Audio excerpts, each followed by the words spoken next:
Hello, friend.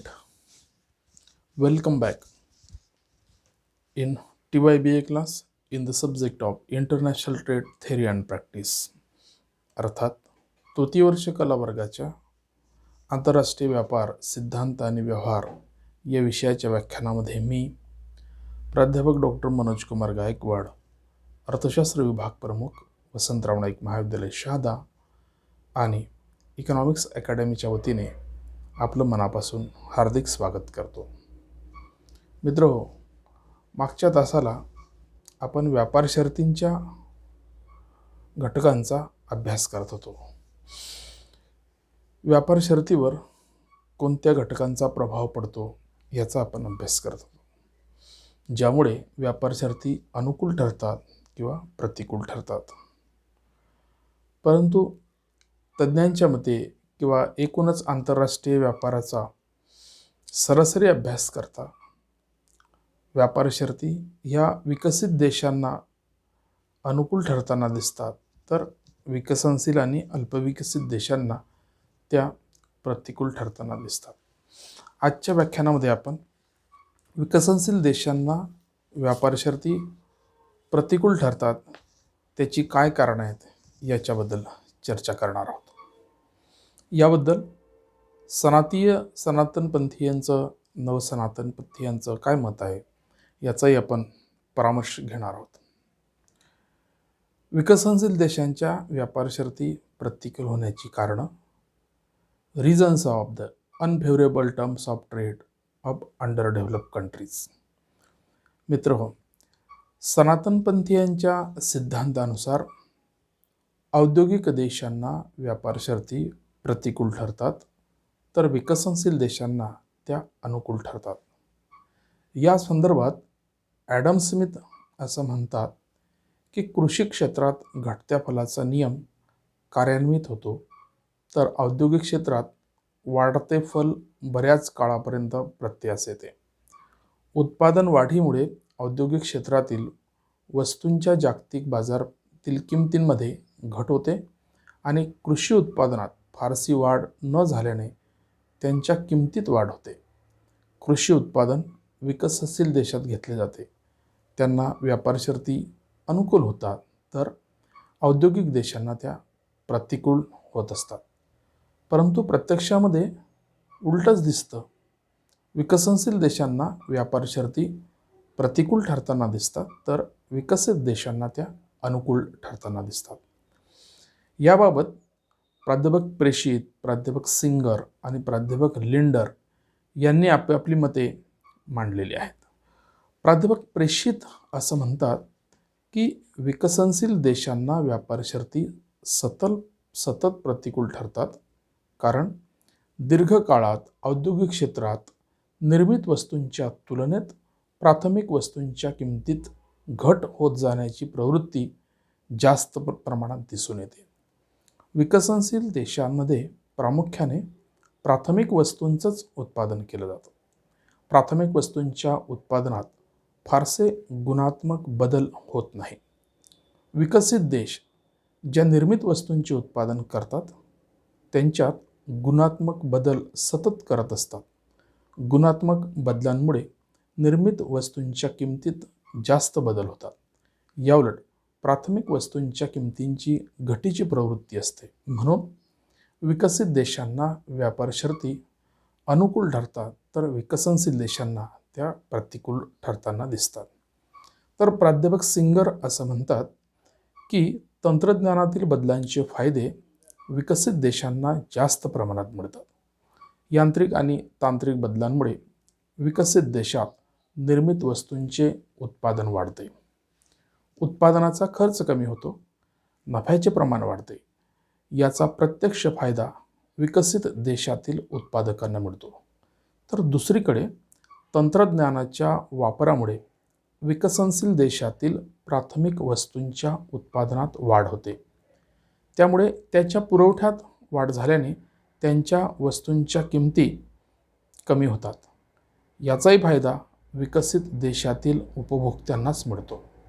विकसित देशातील निर्मित वस्तूंच्या किमती स्थिर असतात, तर विकसनशील देशातील प्राथमिक वस्तूंच्या किमतीत घट होत असते. त्यामुळे विकसनशील देशांना आयात खर्च तेवढाच असतो, पण किंमत घटीमुळे निर्यात उत्पन्न मात्र कमी होते, म्हणून त्यांना व्यापार शर्ती प्रतिकूल ठरतात. तर प्राध्यापक लिंडर हे असं म्हणतात की विकसनशील देशांना अर्धपक्क्या वस्तू पुरेशा प्रमाणात उपलब्ध होत नसल्याने त्यांच्या अर्थव्यवस्थेत विविधीकरणात अडथळे निर्माण होतात. त्यामुळे विकसनशील देशांना व्यापार शर्ती प्रतिकूल ठरताना दिसतात. प्राध्यापक सिंगर, प्राध्यापक प्रेशीब आणि प्राध्यापक लिंडर यांच्या एकूण मताचा सारांश आपण जर काढला तर आपल्याला असं दिसून येईल की प्राथमिक क्षेत्रातील वस्तूंच्या उत्पादनाच्या किमती आणि त्यांची गुणवत्ता यामध्ये विकसनशील राष्ट्र मागे पडताना दिसतात. तर विकसित राष्ट्र हे निर्मित वस्तूंच्या उत्पादनामध्ये सातत्याने उच्च तंत्रज्ञानाचा वापर करून त्यांना गुणवत्तापूर्ण बनवत असतात. त्यामुळे त्यांच्या किमती खाली येत नाहीत, त्यांच्या किमती घट होत नाहीत आणि जागतिक मागणीप्रमाणे ते आपल्या उत्पादनामध्ये बदल घडवत असतात. त्यामुळे त्यांना जागतिक बाजाराचा फायदा उचलण्याची फार मोठी संधी असते. त्यामुळे विकसित राष्ट्रांना व्यापार शर्ती अनुकूल ठरतात, तर विकसनशील राष्ट्रांना त्या प्रतिकूल ठरताना दिसतात. मित्रहो, अर्थतज्ञांच्या या मताप्रमाणे विकसित देशातून अर्धपक्का माल, इंधन, लोहपोलाद, यंत्रसामग्री पुरेशा प्रमाणात मिळत नाहीत, तर त्या देशातील साधनसामुग्रीचा पर्याप्त वापर होत नाही. आयात पर्यायीकरणात अडथळे निर्माण होतात. विकसनशील देशांना वाढत्या लोकसंख्येचे पालनपोषण करण्यासाठी व विकासासाठी आयात करावी लागते. त्यामुळे त्यांच्या व्यापार शर्ती प्रतिकूल ठरताना दिसतात. मित्रहो, तज्ज्ञांच्या मतानुसार व्यापार शर्ती अनुकूल आणि प्रतिकूल का ठरतात याचा आपण या व्याख्यानाच्या माध्यमातून बराचसा अर्थबोध घेऊ शकतो. आता आपण विकसनशील देशांच्या व्यापार शर्ती प्रतिकूल असण्याची नेमकी कोणती कारणं आहेत यांचा आपण या PPTमध्ये या मुद्द्यांचा आपण समावेश केलेला आहे, ज्यामध्ये प्राथमिक वस्तूंचे उत्पादन, अर्थव्यवस्थेची लवचिकता, तांत्रिक मागासलेपणा, उत्पादन घटकांची गतिशीलता आणि पर्यायी वस्तूंचा अभाव, तसेच विकसनशील देशांच्या संघटनेचा अभाव, लोकसंख्येतील जलद वाढ, त्यानंतर कृत्रिम कच्चा माल, त्यानंतर विशेषीकरण आणि अपुरा सौदाशक्ती, अशा 10 ते 11 कारणांचा विकसनशील देशांच्या व्यापार शर्तींवर प्रतिकूल परिणाम घडून येतो. ही कारणं विस्ताराने आपण बघितली तर आपल्या लक्षात येईल की या कारणांचा प्रभाव प्रतिकूल व्यापार शर्तींवर कसा पडून येतो किंवा पडत असतो. पहिल्या कारणाचा आपण विचार करतोय की प्राथमिक वस्तूंचे उत्पादन. विकसनशील देश प्राथमिक वस्तूंच्या उत्पादनामध्ये विशेषीकरण करतात. विशेषीकरणामुळे आणि तांत्रिक बदलामुळे प्राथमिक वस्तूंच्या उत्पादनात मोठ्या प्रमाणात वाढ होते. जागतिक बाजारातील पुरवठा वाढतो, त्यामुळे जागतिक बाजारात या वस्तूंच्या किमती कमी होतात. प्राथमिक वस्तूंची विकसित देशांची मागणीसुद्धा अलवचिक असल्याने किमतीत घट होऊन त्यांच्या मागणीत वाढ होत नाही. तसेच विकसित देश निर्मित वस्तूंबरोबरच तंत्रज्ञानाचा वापर करून प्राथमिक वस्तूंचे सुद्धा मोठ्या प्रमाणावर उत्पादन करतात. देशातील उद्योग व उत्पादकांचे संरक्षण करण्यासाठी विकसनशील देशांकडून ज्या वस्तूंची आयात केली जाते त्यावर विकसित देश नियंत्रण लादतात. या सर्वांचा परिणाम म्हणून विकसनशील देशांची प्राथमिक वस्तूंची निर्यात घटते, परंतु त्यांची आयात मात्र कमी होताना दिसत नाही. त्यामुळे विकसनशील देशांना व्यापार शर्ती प्रतिकूल ठरतात. त्यानंतर दुसरं कारण आहे अर्थव्यवस्थेची लवचिकता. विकसित देशांची अर्थव्यवस्था लवचिक असते. या अर्थव्यवस्था परिस्थितीनुरूप बदल करत असतात, कारण देशांमध्ये विविध वस्तूंचे उत्पादन करण्याची क्षमता असते. विकसित देशांच्या अर्थव्यवस्थांमध्ये विविध वस्तूंचे उत्पादन करण्याची क्षमता असते. आंतरराष्ट्रीय बाजारात ज्या वस्तूंच्या किमती कमी होतात त्या वस्तूंचे उत्पादन थांबून जास्त किंमत असणाऱ्या वस्तूंचे उत्पादन करून जागतिक परिस्थितीचा ते फायदा घेत असतात. म्हणून त्यांच्या व्यापार शर्ती ह्या अनुकूल ठरतात. याउलट विकसनशील देशांची अर्थव्यवस्था कमी लवचिक असते. देशात ठराविक वस्तूंचेच, विशेषतः प्राथमिक वस्तूंचे उत्पादन केले जाते. या वस्तूंचा जागतिक बाजारातील किमती कमी जास्त झाल्या तर पुरवठ्यात परिस्थितीनुरूप ताबडतोब विकसनशील राष्ट्रांना बदल करता येत नाही, कारण कृषी उत्पादनात वेळ लागतो. प्राथमिक वस्तूंच्या किमतीत जागतिक बाजारात कमी झाल्या तर पुरवठ्यात घट करता येत नाही, कारण त्यांचा फार काळ साठासुद्धा करता येत नसतो. म्हणून मिळेल त्या किमतीला त्यांची विक्री करावी लागते. त्यामुळे विकसनशील देशांचं निर्यात उत्पन्न कमी होते. तसेच विकसनशील देश विकसित देशांची या वस्तूंची मागणी विकसित देशामध्ये या वस्तूंची मागणी कमी लवचिक असते. या वस्तूंच्या किमती किती वाढल्या तरी मागणीत फारशी घट केली जात नाही. म्हणून निर्यातीवर खर्चात वाढ होते. त्याचबरोबर विकसनशील देशांत ठराविक उपभोग्य वस्तूंचेच उत्पादन केले जाते.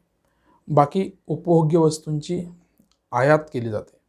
उपभोग्य वस्तूंची मागणी जास्त लवचिक असते. म्हणून विकसित देश त्यांच्या किमती कमी करून विकसनशील देशांना मागणी करण्यास भाग पडतात. या कारणांनी विकसनशील देशांची आयात वाढते आणि म्हणून त्यांच्या व्यापार शर्ती या प्रतिकूल ठरत असतात किंवा त्यांना प्रतिकूल बनतात. त्यानंतर महत्त्वाचं कारण आहे तांत्रिक मागासलेपणा. विकसित देशातील श्रम आणि भांडवल हे घटक गतिशील असतात. जागतिक बाजारात ज्या वस्तूंच्या किमती कमी होतात त्या वस्तूंचे उत्पादन कमी केले जाते आणि ज्या वस्तूंच्या किमती वाढतात त्यांचे उत्पादन वाढवले जाते. परंतु विकसनशील देशांच्या अर्थव्यवस्थेत प्राथमिक वस्तूंचेच उत्पादन केले जाते.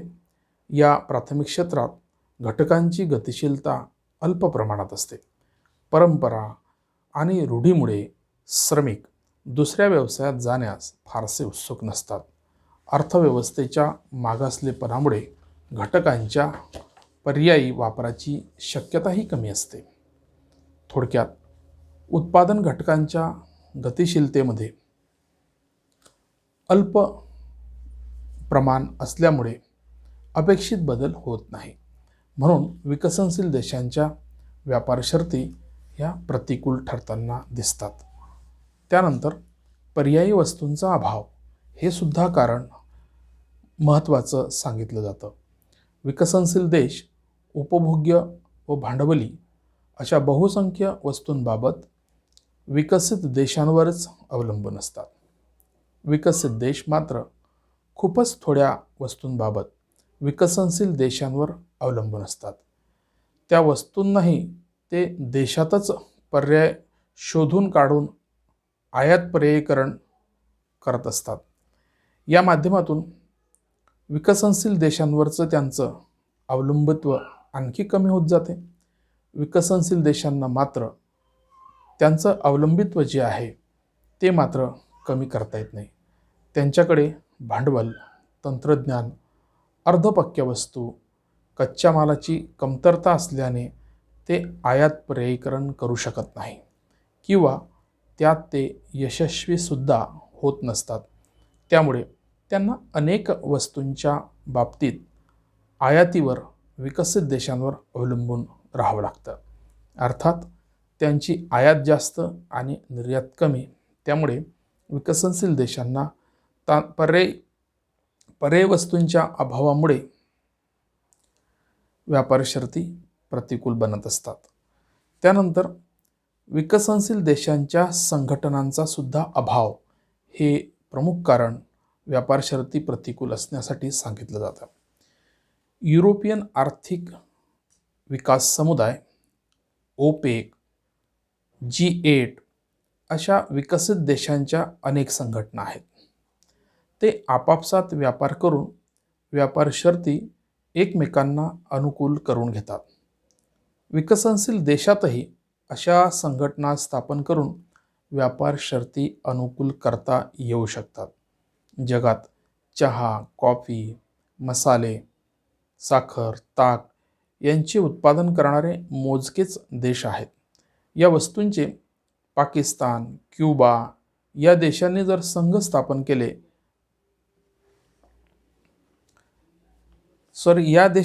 या वस्तूंचे उत्पादन करणारे मोजके देश आहेत, कारण त्यांचं इतरत्र फारसं उत्पादन होत नाही.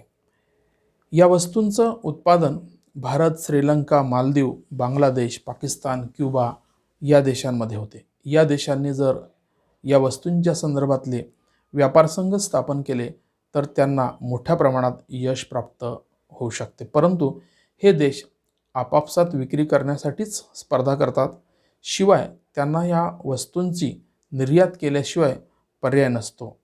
त्यांनी वरील वस्तूंबाबत व्यापार शर्ती प्रतिकूल असतानाही विक्री करावीच लागते. त्यामुळे संघटनेचा असा ठोस असा पर्याय किंवा संघटनेचा अभाव यामुळे त्यांच्या व्यापार शर्ती मोजके उत्पादक असताना सुद्धा प्रतिकूल ठरताना दिसतात. ही फार दुर्दैवाची बाब म्हटली जाते. त्यानंतर लोकसंख्येतील जलद वाढ.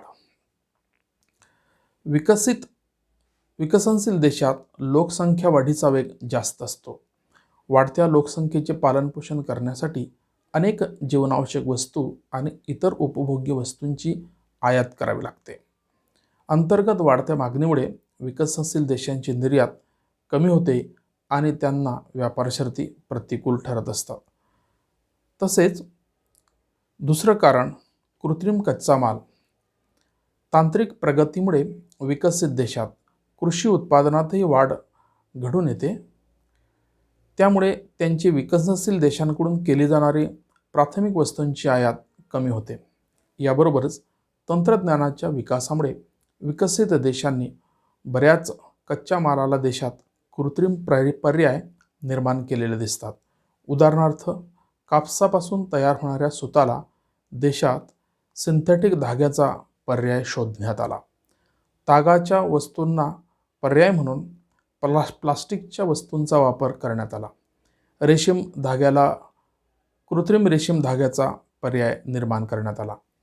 या आयात पर्यायीकरणामुळे विकसित देशांची प्राथमिक वस्तूंची जी आयात आहे ती कमी झाल्यामुळे विकसनशील देशांना व्यापार शर्ती या प्रतिकूल ठरलेल्या दिसतात. त्यानंतर विशेषीकरणाचा प्रश्न आहे. विकसनशील देश प्राथमिक वस्तूंच्या उत्पादनात विशेषीकरण करतात. प्राथमिक वस्तूंची जागतिक बाजारातील मागणी कमी लवचिक असते.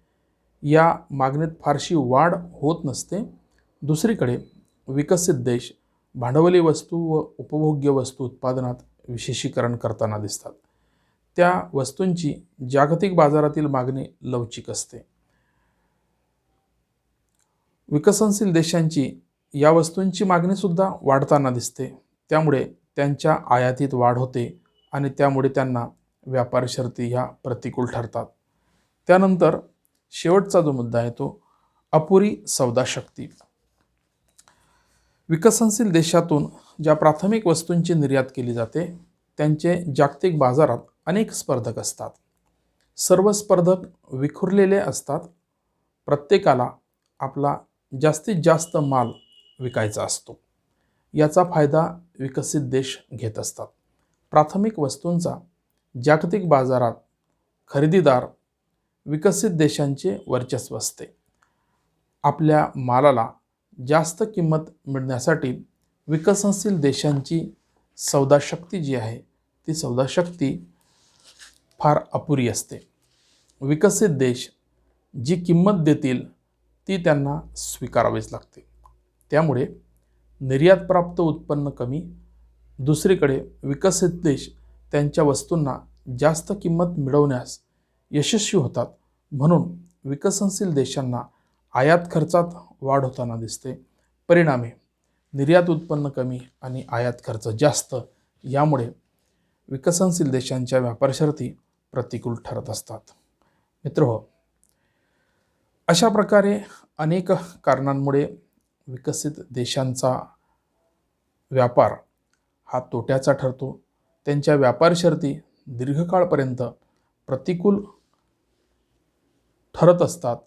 प्रतिकूल व्यापार शर्तीचे अनुकूल व्यापार शर्तीत परिवर्तन करण्यासाठी विकसनशील देश आपापल्या परीने प्रयत्न करताना दिसतात. परंतु त्यांच्या प्रयत्नात विकसित देश मोठ्या प्रमाणात अडथळे निर्माण करून त्यांना विकसित देशांवरच कसं अवलंबून राहावं लागेल यासाठी ते वेगवेगळ्या प्रकारच्या क्लुप्त्या करत असतात. विकसित देशांनी सहकार्य केल्याशिवाय विकसनशील देशांना व्यापारापासून लाभ होऊ शकत नाही. हे मात्र त्रिवार सत्य आहे असं आपल्याला म्हणावं लागेल. मित्रहो, विकसनशील देशांच्या प्रतिकूल व्यापार शर्तीची ही जवळपास 10 कारणं आपण अभ्यासल्यानंतर या प्रतिकूल व्यापार शर्तीचं अनुकूल व्यापार शर्तीत रूपांतर करण्यासाठी कोणत्या प्रकारच्या उपाययोजना केल्या जाऊ शकतात याबद्दलचं अध्ययन आपण पुढच्या व्याख्यानामध्ये करूया. तोपर्यंत आपण या ठिकाणी इथेच थांबतोय. मित्र, घरी आहात, घरीच थांबा आणि आपली आणि आपल्या कुटुंबाची काळजी घ्या. कोरोनामुक्त भारतासाठी आपली भूमिका फार महत्त्वाची आहे. त्यासाठी सरकारने दिलेल्या नियमावलीचं प्रामाणिकपणे पालन करा आणि आपली सुरक्षा आपण स्वतः करा. या ठिकाणी आपण इथंच थांबतोय. दुसऱ्या व्हिडिओमध्ये लवकरच भेटू. तोपर्यंत थँक्यू.